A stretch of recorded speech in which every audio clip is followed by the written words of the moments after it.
Pada jam 9.47 malam, suasana di unit rawatan rapi, ICU, Hospital Tanah Merah, hanya ditemani bunyi mesin yang berulang tanpa henti.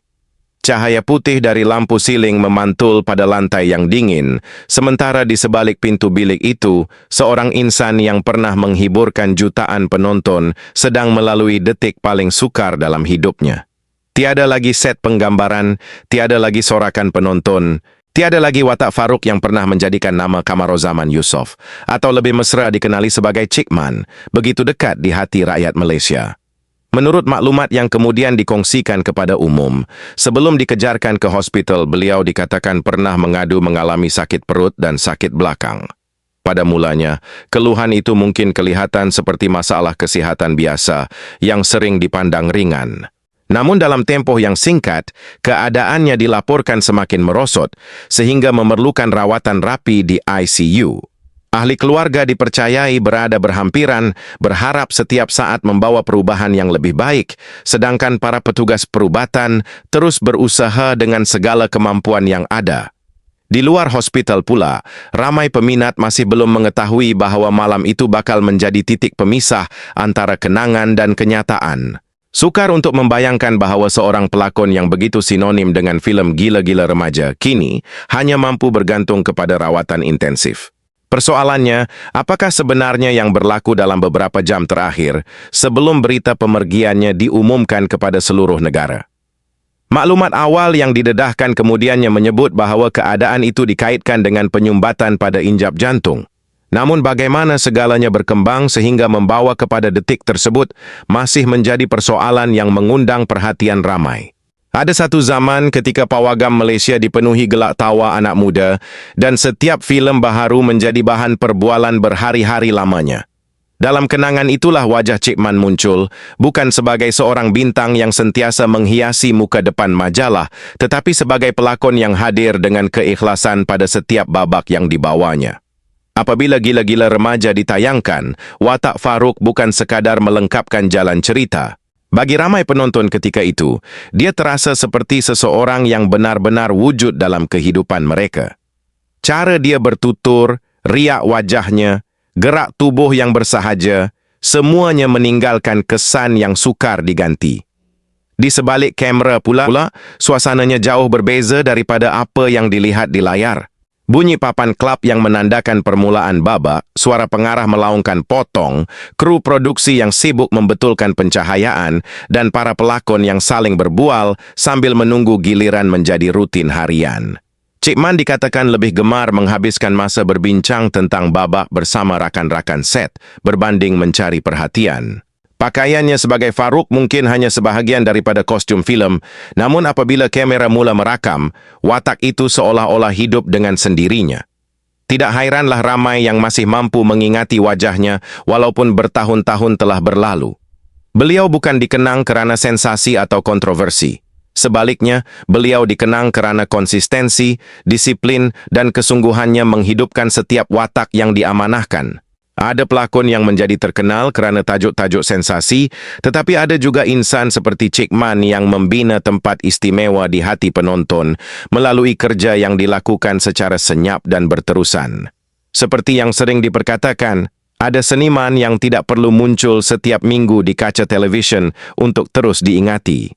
Kadangkala, hanya satu watak yang hadir pada waktu yang tepat sudah cukup untuk kekal dalam ingatan beberapa generasi. Dan mungkin itulah yang berlaku kepada Farouk. Bertahun-tahun selepas filem itu menjadi sebahagian daripada nostalgia masyarakat Malaysia, nama watak tersebut masih disebut dengan rasa akrab oleh mereka yang membesar bersama era itu. Namun apabila kenangan itu perlahan-lahan pudar, bayangan lampu studio yang dahulu menerangi wajahnya seakan bertukar menjadi cahaya putih yang dingin di sebuah bilik rawatan rapi. Disitulah masa silam dan masa kini bertemu, dipisahkan hanya oleh beberapa dekad, tetapi membawa beban emosi yang sukar diungkapkan. Segalanya dikatakan bermula dengan keluhan yang pada awalnya mungkin kedengaran seperti masalah kesihatan biasa. Kamarozaman Yusof dilaporkan mengadu mengalami sakit perut, diikuti sakit belakang yang semakin mengganggu. Tiada siapa dapat memastikan pada saat itu bahawa keadaan tersebut akan berubah begitu pantas. Apabila beliau dibawa ke hospital dan kemudiannya menerima rawatan di unit rawatan rapi, ICU, Hospital Tanah Merah, suasana di sekeliling keluarga berubah menjadi sunyi, seolah-olah setiap kata yang ingin diucapkan terasa terlalu berat untuk dilafazkan. Menurut maklumat yang diumumkan kemudian, beliau akhirnya disahkan meninggal dunia akibat penyumbatan pada injap jantung. Di luar bilik rawatan, bukan bunyi yang paling kuat, tetapi keheningan yang paling sukar dihadapi.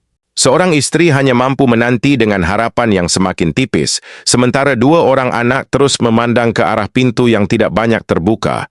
Sesekali telepon bimbit menyala dengan panggilan atau message daripada saudara mara dan sahabat yang ingin bertanya kabar. Namun tidak semua panggilan mampu dijawab. Ada ketika, seseorang hanya memandang skrin yang bercahaya beberapa saat sebelum mematikannya semula tanpa berkata apa-apa. Sebuah kerusi di koridor hospital menjadi tempat menunggu yang seakan tidak pernah kosong. Di atas meja kecil berhampiran, segelas air masih belum terusik, seolah-olah tiada siapa benar-benar mengingatinya di tengah-tengah penantian yang penuh debaran. Masa bergerak seperti biasa pada jam di dinding, tetapi bagi keluarga, setiap menit terasa jauh lebih panjang daripada sebelumnya. Dalam hospital, ada saat-saat yang kelihatan tidak berkesudahan. Beberapa menit menunggu boleh terasa seperti berjam-jam. Dan setiap kali langkah petugas perubatan kedengaran menghampiri, harapan serta kebimbangan hadir serentak tanpa mampu dipisahkan. Tidak banyak yang diucapkan antara mereka. Kadangkala, diam menjadi bahasa yang paling jujur ketika hati dipenuhi doa dan kegusaran. Di luar bangunan hospital, kehidupan masih berjalan seperti biasa. Kendaraan terus lalu lalang, lampu jalan terus menyala, dan malam terus berganti menuju pagi. Namun bagi sebuah keluarga yang sedang menunggu berita tentang insan tersayang, dunia seolah-olah berhenti berputar untuk seketika. Tidak lama kemudian, berita pemergian pelakon yang pernah menghidupkan watak Farouk itu mula tersebar, mengundang ucapan takziah daripada rakan-rakan seni dan para peminat yang pernah membesar dengan karya-karyanya. Menurut perancangan yang dimaklumkan kepada umum, jenazah Allahyarham dijadwalkan dikebumikan sekitar jam 11 pagi keesokan harinya, satu waktu yang bukan sekadar menandakan berakhirnya sebuah perjalanan hidup, tetapi juga menjadi detik terakhir untuk keluarga, sahabat, dan mereka yang pernah menghargai jasanya mengucapkan selamat tinggal. Pagi perlahan-lahan menyingsing, membawa cahaya lembut yang memasuki sebuah rumah yang kini terasa jauh lebih sunyi daripada hari-hari sebelumnya. Tiada bunyi langkah yang tergesa-gesa, tiada suara yang memecahkan kesunyian. Hanya cahaya matahari yang jatuh perlahan di atas dinding, menyentuh beberapa keping gambar lama yang masih tersusun rapi. Pada setiap bingkai itu, terpancar senyuman yang pernah begitu dikenali oleh penonton. Di atas sebuah meja kayu, terletak naskah skrip yang kertasnya sudah mula kekuningan di mamah usia. Beberapa helaian masih terbuka pada halaman yang dipenuhi garisan pensel, catatan kecil, dan tanda-tanda yang suatu ketika dahulu mungkin menjadi panduan sebelum kamera mula merakam. Di sebelahnya, sepasang cermin mata membaca masih diletakkan kemas, seolah-olah baru sahaja ditinggalkan untuk seketika. Tiada siapa menyentuhnya. Tiada siapa mengubah kedudukannya. Di ruang tamu, televisyen memainkan semula Gila-Gila Remaja. Warna-warna pada skrin mungkin sudah tidak seterang film-film moden, namun setiap babak masih membawa kehangatan yang sukar digambarkan. Apabila watak Farouk muncul, ketawanya kembali memenuhi ruang rumah itu. Gelak yang pernah menghiburkan sebuah generasi masih bergema melalui pembesar suara televisyen, sedangkan di dunia nyata, insan yang menghidupkan watak tersebut telah pun mengundur diri daripada pentas kehidupan dengan begitu tenang. Kontras itu tidak memerlukan kata-kata yang panjang untuk difahami.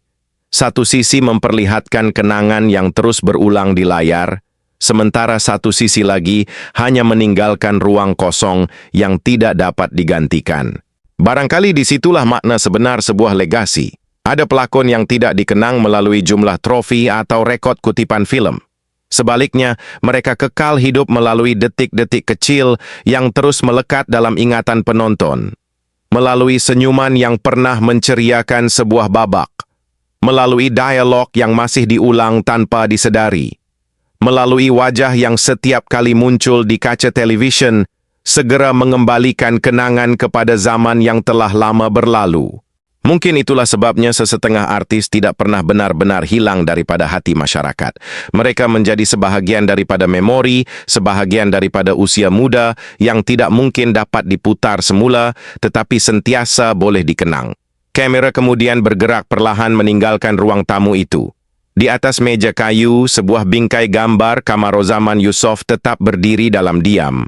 Di sisinya, naskah skrip lama masih terbuka pada halaman yang dipenuhi kesan tulisan pensel, seolah-olah sebuah babak belum sempat ditutup sepenuhnya. Cahaya pagi terus menembusi tingkap, menyinari setiap sudut rumah tanpa tergesa-gesa. Dari kejauhan, sayup-sayup kedengaran alunan bacaan doa mengiringi suasana. Kamera terus berundur perlahan, sementara rumah itu semakin kecil di kejauhan, meninggalkan hanya cahaya, kesunyian dan kenangan yang masih setia, tinggal bersama mereka yang pernah membesar dengan wajah Faruk di layar perak.